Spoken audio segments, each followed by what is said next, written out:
और हमारे वरिष्ठ साथी भाई मुकुल रॉय जी, हमारे शिव प्रकाश जी, लोकेट चैटर्जी जी, राहुल सिन्हा, अनुपम हाजरा राष्ट्रीय मंत्री, सम्मानित मंच और यहां भारतीय जनता पार्टी के सभी वरिष्ठ पदाधिकारी, कार्यकर्ता बंधु और प्रदेश के 9 स्थानों से जुड़े हुए हमारे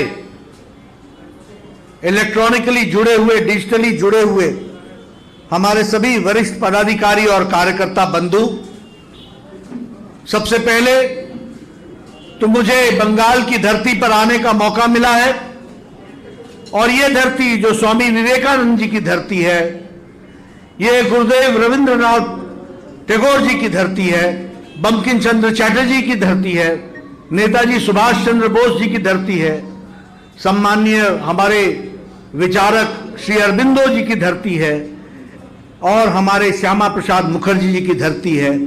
ऐसी पवित्र और दुनिया और देश को दृष्टि देने वाली धरती को मैं नमन करता हूं और इसके माध्यम से करोड़ों लोग जो यहां बंगाल में बसते हैं उनके लिए यह आग्रह भी करता हूं कि हम सब लोग बंगाल की संस्कृति को जीवित भी रखेंगे और उसको आगे बढ़ाने के लिए जो महापुरुषों ने योगदान किया है उसके साथ अपने आप को जोड़ते हुए इस संस्कृति को और आगे बढ़ाने का हम काम करेंगे। मित्रों,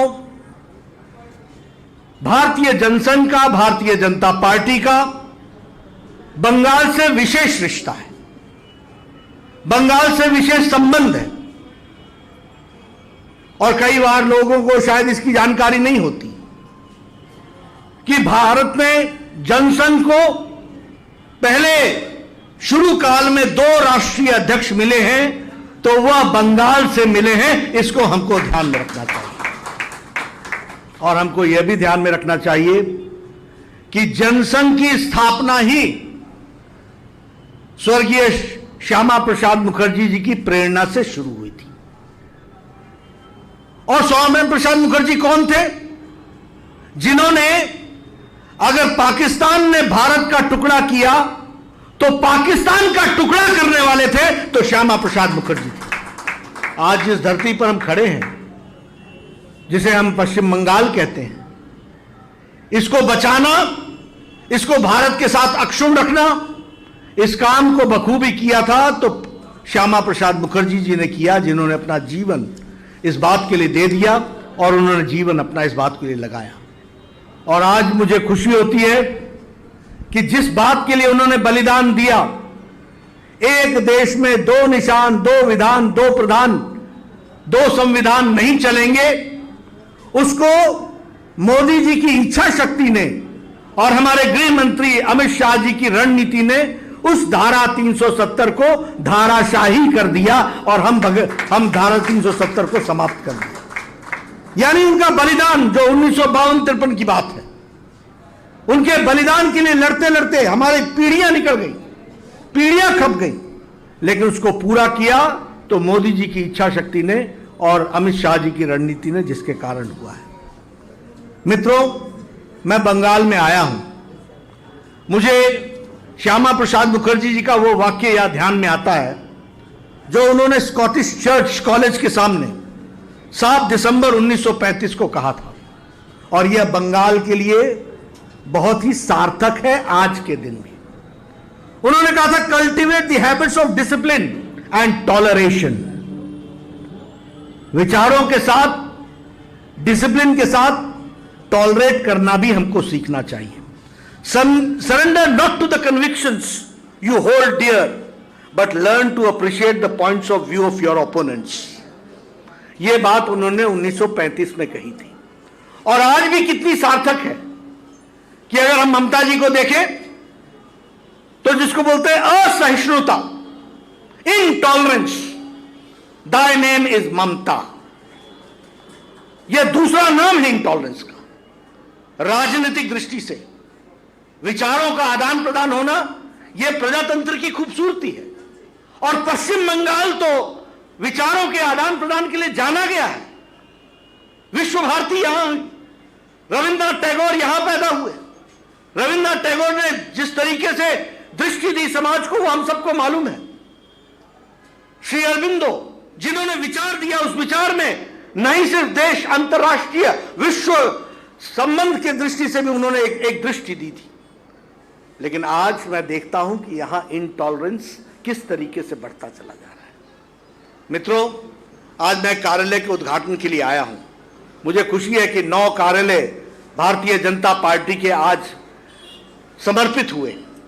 जैसा कि हमारे बता रहे थे कि आगे चल करके 38 कार्यालय बनने हैं। यह भारतीय जनता पार्टी का दोनों तरफ का ग्रोथ है, हार्डवेयर का भी और सॉफ्टवेयर का भी। भारतीय जनता पार्टी के कार्यकर्ता भी बढ़ रहे हैं और कार्यालय भी बढ़ रहे हैं, इस बात को हमको समझना चाहिए। मित्रों, यह कार्यालय मोस्ट मॉडर्न तरीके से सुसज्जित होगा। इसमें ई लाइब्रेरी होगी ताकि कार्यालय में कार्यकर्ता अपना विकास कर सके, दुनिया की कोई जानकारी लेनी हो वो उसको मिल सके।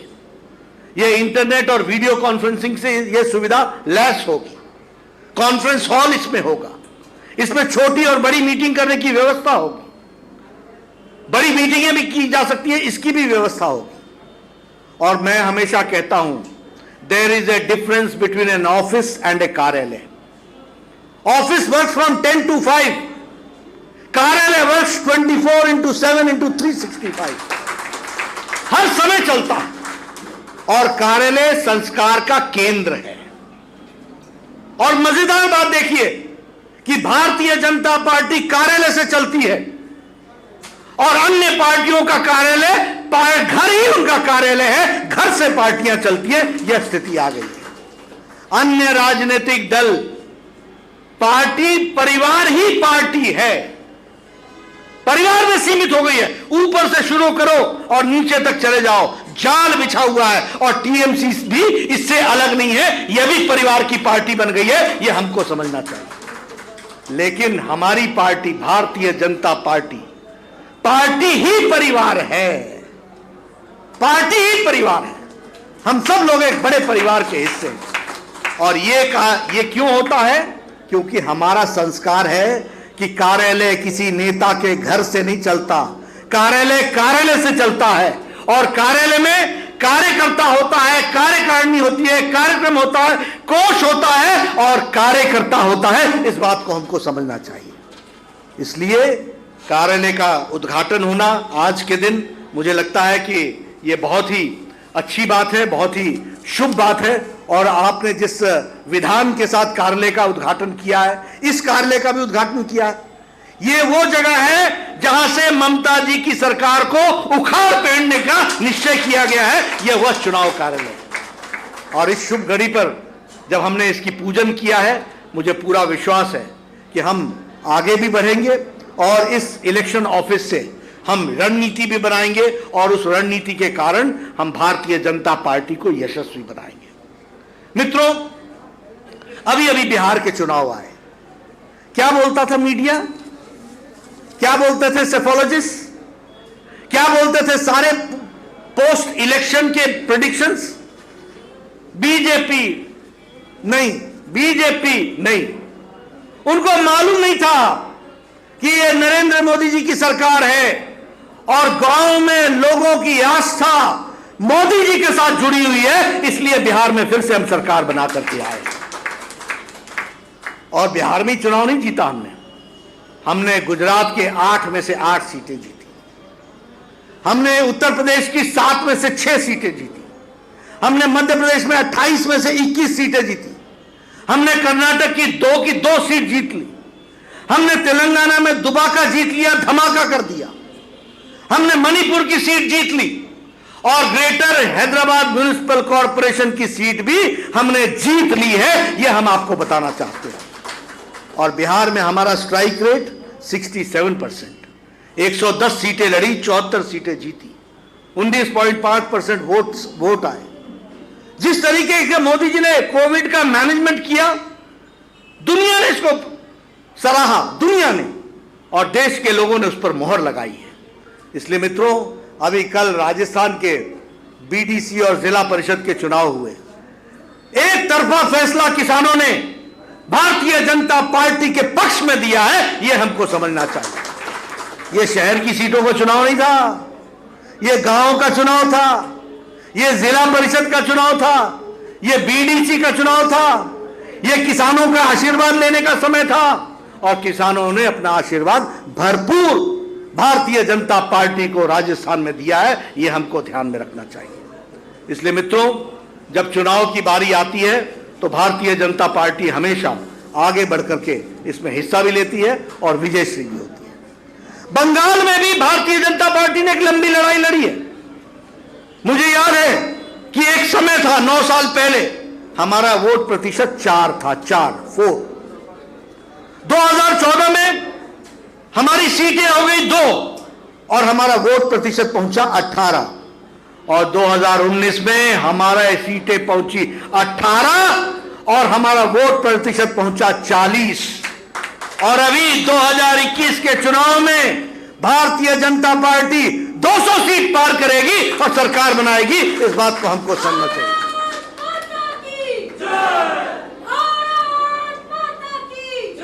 मैं ये सारी बातें आपके सामने इसलिए कह रहा हूं कि लोग भारतीय जनता पार्टी के साथ हैं, लोग मोदी जी के साथ हैं, लोग आशीर्वाद देना चाहते हैं। यहां वेस्ट बंगाल में 4 से 40 पहुंच गए, अब अंतिम छलांग लगानी बाकी है और वह हम 2021 में आप लोगों के आशीर्वाद से लगाएंगे। यहां ममता जी की सरकार को उखाड़ फेंकेंगे और कमल खिलाएंगे। इस बात को हमको ध्यान में रखना चाहिए और इसके लिए हम अग्रसर हैं, इस काम में हम लगे हुए हैं। अभी कोविड का प्रकोप हुआ, बड़े बड़े शक्तिशाली देश अपने आप को मुसीबत में उन्होंने पाया, हमसे बेहतर उनकी स्वास्थ्य सुविधाएं थी, लेकिन उसके बावजूद भी उन्होंने असहाय समझा। लेकिन मोदी जी ने 130 करोड़ देश को समय पर लॉकडाउन करके बचा लिया और स्वास्थ्य की व्यवस्थाएं खड़ी की और स्वास्थ्य की व्यवस्थाएं खड़ा करके इस देश को आगे ले जाने का काम मोदी जी ने किया। जब जरूरत थी तो कहा जान है तो जहान है, और जब हम जान बचाने के लिए तैयार हो गए तो हमने कहा जान भी है और जहान भी है, दोनों की रक्षा होगी, दोनों को आगे बढ़ाएंगे। प्रधानमंत्री गरीब कल्याण पैकेज 1 करोड़ 1,75,000 करोड़ रुपए का पैकेज, 1,75,000 करोड़ का पैकेज। क्या किया? 3 महीने तक 8 करोड़ बहनों को मुफ्त का 3 सिलेंडर दिया ताकि उनका चूल्हा जल सके। क्या किया? 80 करोड़ की जनता को 2 वक्त की रोटी की व्यवस्था, 5 किलो चावल, 5 किलो गेहूं, 1 किलो दाल प्रति व्यक्ति के हिसाब से मार्च महीने से लेकर के दीपावली और दुर्गा पूजा तक व्यवस्था की गई। यह हमको ध्यान में रखना चाहिए। क्या किया? 20 करोड़ बहनों के खाते में 500 रुपए, 1500 रुपए 3 महीने के लिए, ताकि उनका चूल्हा जल सके, लॉकडाउन में वो दिक्कत में न पड़े, यह काम किया और 20 करोड़ बहनों के खाते में 500 रुपए पहुंचाया। यह 500 रुपए पहुंचाना छोटी घटना नहीं है मित्रों। यही देश था ना, राजीव गांधी बोलते थे मैं 1 रुपए भेजता हूं तो 85 पैसे रास्ते में खर्च हो जाते हैं और 15 पैसा ही पहुंचता है। और मोदी जी ने डिजिटल इंडिया के माध्यम से 20 करोड़ बहनों के खाते में 500 रुपए, 1500 रुपए पहुंचा दिया। यह हमको ध्यान में रखना चाहिए। दिव्यांगों के लिए, बुजुर्गों के लिए, विधवा बहनों के लिए 1-1 हजार रुपए 3 महीने के लिए पहुंचाने की व्यवस्था की गई। इसलिए मित्रों, और बंगाल की भी बात करें तो 21 लाख लोगों को इसमें से बेनिफिशियरीज हुए और 21.33 लाख लोगों को 2100 करोड़ रुपए का अदायगी की गई है। यह हमको ध्यान में रखना चाहिए। उसी तरीके से फूड ग्रेन में 8.77 lakh metric ton lockdown period में दिया गया और अनलॉकडाउन पीरियड में 8.67 लाख मीट्रिक टन गेहूं और अनाज बांटा गया। यह स्थिति हुई है। आत्मनिर्भर भारत के अभियान में 20 लाख करोड़ रुपए का पैकेज दिया गया। 3 लाख रुपए एमएसएमई सेक्टर को दिया गया। 1 लाख रुपए हमारे किसान भाइयों को दिया गया। मैं आपसे निवेदन करूंगा, आप फार्मर्स प्रोड्यूसर्स ऑर्गेनाइजेशन बनाइए, अपने किसानों की योजना बनाइए। आपको क्या चाहिए? मंडी तक सड़क चाहिए गांव से। आपको क्या चाहिए? आपको कोल्ड स्टोरेज चाहिए। आपको क्या चाहिए? अनाज के लिए स्टोरेज चाहिए। आपको क्या चाहिए? अनाज के लिए वैल्यू एडिशन के लिए कोई फैक्ट्री चाहिए, कार्यक्रम का प्लानिंग आप करेंगे, पैसा मोदी जी देंगे 1 लाख करोड़ रुपए, ताकि उसका विकास हो सके। इस तरीके की योजना बनी है। मित्रों, हमें आत्मनिर्भर भारत के तहत लोकल के लिए वोकल भी होना है, वोकल होना है फॉर लोकल। और उसमें मैं कई बार देखता हूं तो आपके यहां जूट है, आपके यहां ब्रास है, आपके यहां बेल मेटल है, आपके यहां नेचुरल फाइबर है, बबुई ग्रास है, आपके यहां ढोकरा जूट है।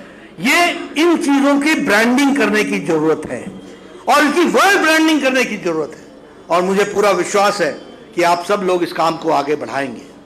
मुझे खुशी है कि भारतीय जनता पार्टी के हमारे अपने कार्यकर्ता, बहुत मेहनत आपने लॉकडाउन पीरियड में किया और आपने गरीबों की चिंता की है। मुझे जानकारी मिली है कि 1 करोड़ 6 लाख फूड पैकेट्स वेस्ट बंगाल के कार्यकर्ताओं ने बांटे हैं लॉकडाउन की अवस्था में। ये छोटी घटना नहीं है मित्रों, 1 करोड़ 6 लाख फूड पैकेट्स। उसी तरीके से राशन पैकेट्स यानी राशन किट आपने लगभग 30,000 राशन किट्स बांटे हैं गरीबों के लिए, गरीब बस्ती में। उसी तरीके से आपने फेस कवर लगभग 31.5 ये आपने फेस कवर्स बांटे हैं और आपने 1 करोड़ लोगों को पीएम केयर फंड से जोड़ने का काम किया है। मैं वेस्ट बंगाल की यूनिट को बधाई देना चाहता हूं कि उन्होंने इतना अच्छा, इतना सुंदर काम किया है। लेकिन लॉकडाउन में जब हमारे कार्यकर्ताओं ने इतना सुंदर काम किया तो ममता जी ने भी हमारी पार्टी को डिस्टर्ब करने में कोई कसर नहीं छोड़ी। दिलीप दा, उनको अरेस्ट कर लिया, उनको घूमने नहीं दिया। हमारे सुभाष सरकार, उनको घूमने नहीं दिया। ये सब एमपीज थे, इनके घर के आगे पर्चे लगा दिए। अर्जुन सिंह, जॉन बराला, देवश्री चौधरी, सुकांत मजुमदार, जयंता रॉय, निशित प्रामाणिक, इन सबके घर पर पोस्टर लगाकर इनको हाउस अरेस्ट किया कि नहीं किया? दिलीप दा, किया कि नहीं किया? उसके बावजूद इन लोगों ने घर में जब इनको हाउस अरेस्ट कर दिया, उसके बावजूद इन्होंने कार्यकर्ताओं को प्रेरणा दी और 1 करोड़ 6 लाख फूड पैकेट बांटने का काम किया। मैं आपको बहुत बहुत बधाई देता हूं जो आप लोगों ने इतना अच्छा काम किया। संपर्क अभियान में लगभग आपने 1 करोड़ लोगों को जोड़ा, 1 करोड़ 56 लाख लोगों को जोड़ा है वर्चुअल रैली से। 590 आपने वर्चुअल मीटिंग की है, लगभग 17,000 स्टेक होल्डर्स को आपने जोड़ा। तो बहुत अच्छा काम आप लोगों ने किया है, इसके लिए आपको मैं बधाई देता हूं। मित्रों, जब मैं वेस्ट बंगाल में आया हूं तो मुझे दुख भी होता है और शर्मसार भी होता हूं। मैं जो बंगाल संस्कृति के लिए जाना जाता था, जो बंगाल विराट हृदय के लिए जाना जाता था, जो बंगाल सोनार बंगाल के लिए जाना जाता था, आज वहां वायलेंस, करप्शन, भ्रष्टाचार, भाई भतीजावाद, अपना पराया और इसके साथ साथ विकास के विरुद्ध काम करने की योजना बनने का काम ये टीएमसी की सरकार ने पकड़ा है। अगर मैं वायलेंस की बात करूं, आज सुबह में हमारा एक कार्यकर्ता मारा गया, कल हमारा एक कार्यकर्ता मारा गया। 130 कार्यकर्ताओं ने जाने दे दी, 130 कार्यकर्ताओं ने। मैंने 100 लोगों का तर्पण तो खुद किया है। आप समझो, ये बिहार, ये बंगाल है क्या? बंगाल इस बात के लिए जाना जाता था क्या? क्या हो गया है?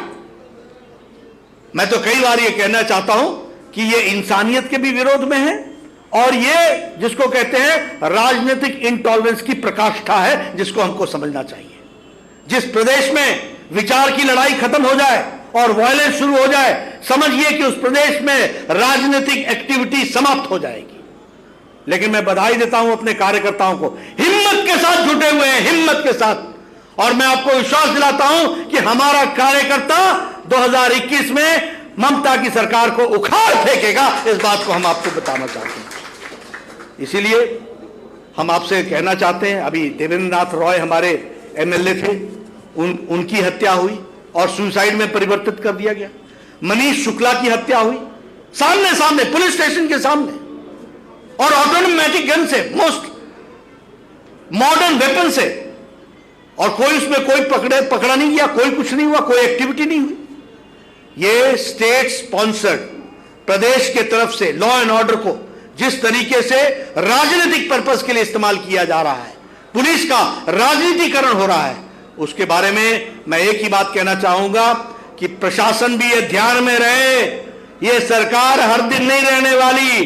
2021 के बाद भारतीय जनता पार्टी की सरकार बनने वाली है, ये हमको ध्यान में रखना चाहिए। हमारे असहिष्णुता का किस्सा सुनाऊं। जादवपुर के एक प्रोफेसर अंबिकेश महापात्रा ने एक कैरिकेचर एक बना दिया, उसको अरेस्ट कर लिया गया। आरामबाग के टीवी के एडिटर हमारे शफीकुल इस्लाम, उनको अरेस्ट कर लिया गया क्योंकि उन्होंने टीएमसी का करप्शन दिखाया था। आनंद बाजार पत्रिका के एडिटर अनिर्बान चट्टोपाध्याय, उनको भी ओवरनाइट हटा दिया गया सिर्फ इसलिए क्योंकि उन्होंने सच्चाई को सामने रखने का प्रयास किया था। और उसके बाद ये जंगल महल एरिया जो बिल्कुल लेफ्टिस्ट का एरिया हो रहा है, जहां नक्सलाइट फिर से एक्टिविटी कर रहे हैं, वहां पर हमारे लोगों को डराने के लिए क्रिमिनल को जेल से निकाल करके अपनी पार्टी का, टीएमसी का स्पोक्स पर्सन बनाने का काम टीएमसी ने किया है। इस तरीके की परिस्थिति ला करके खड़ी की है। मित्रों, मैं एक ही बात कहूंगा, यहां तुष्टीकरण की राजनीति हो रही है, अपीजमेंट की राजनीति हो रही है। 30 और 1 जुलाई को ईद आती है, ईद मनाना चाहिए, हम चाहते हैं मनाई जाए, हमें खुशी है, हमारी सरकार जहां जो होती है हम मनाते हैं, हम मनाने की इजाजत भी देते हैं। लेकिन 30 तारीख को ईद मनाने की छुट्टी और 30 के बाद आता है 5 अगस्त, जब भव्य राम मंदिर बन रहा होता है, तो उस दिन कर्फ्यू लगा दिया जाता है। आप बताइए कि लॉकडाउन पहले लगेगा या बाद में लगेगा? लॉकडाउन तो पहले लगना था ना, तो 30 तारीख को तो खुला कर दिया। बहुत अच्छी बात है, कोई बुरी बात नहीं है, लोगों को ईद मनाना चाहिए, गले मिलना चाहिए, सारी बातें सही है। लेकिन 5 तारीख को लॉकडाउन क्यों लगाया? क्योंकि उस दिन भव्य राम मंदिर का शिलान्यास प्रधानमंत्री मोदी जी अयोध्या की नगरी में कर रहे थे और हजारों साल की तमन्ना, करोड़ों लोगों की तमन्ना को उन्होंने उस दिन साकार किया, जिसमें हमारे लोग भी भाग ले सकते थे। तो ये इस तरीके का अपीसमेंट का काम चल रहा है। मित्रों, मैं अभी 2 दिन तक यहीं हूं, कल फिर आपसे मिलने वाला हूं, आज भी मैं कार्यक्रम में भाग लेने वाला हूं। मैं आपसे निवेदन करना चाहता हूं कि हम सब लोग भारतीय जनता पार्टी के बताए रास्ते पर चलकर बंगाल को एक नया बंगाल बनाएंगे। बंगाल को ऐसा बंगाल बनाएंगे जो विकास का बंगाल हो। बंगाल ऐसा नहीं जहां व्यापारी छोड़ के भाग जाए, बंगाल ऐसा नहीं जहां किसान छोड़ के भाग जाए, बंगाल ऐसा नहीं जहां मछुआरे छोड़ के भाग जाए। अरे बेचारा छोटा मछुआरा, वो भी यहां से पलायन करके आंध्र प्रदेश के कोस्टल एरिया में जाकर के बस रहा है। ये क्या स्थिति आ गई है? मित्रों, हमको सबको बसाना है, सबको बढ़ाना है, एक विकसित बंगाल बनाना है।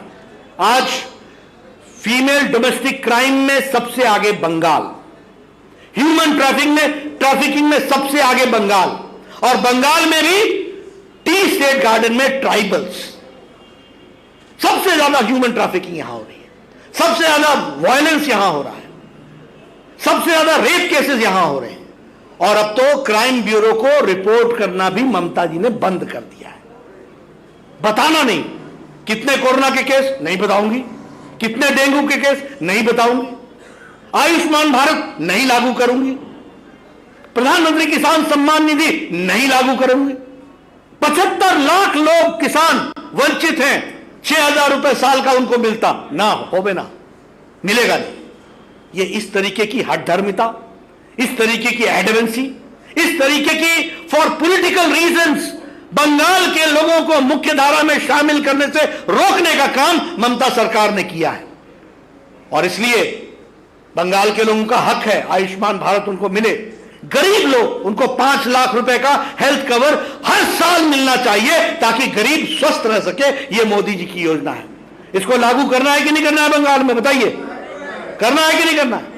प्रधानमंत्री किसान सम्मान निधि देनी है किसान को कि नहीं? वो बीज खरीद सके, वो फर्टिलाइजर खरीद सके, वो अपना विकास कर सके, वो अपने खेती में अपना योगदान कर सके। करना है कि नहीं करना है? अगर ये करना है तो ममता को हटाना है, बीजेपी को लाना है, कमल खिलाना है और आगे विकास का नया हमको आगे अध्याय रखना है। इसको हमको ध्यान में रखना चाहिए। मुझे पूरा विश्वास है आज ये 9 कार्यालय समर्पित हुए हैं। आदरणीय मोदी जी का सपना है हर जिले में एक अच्छा कार्यालय होना चाहिए।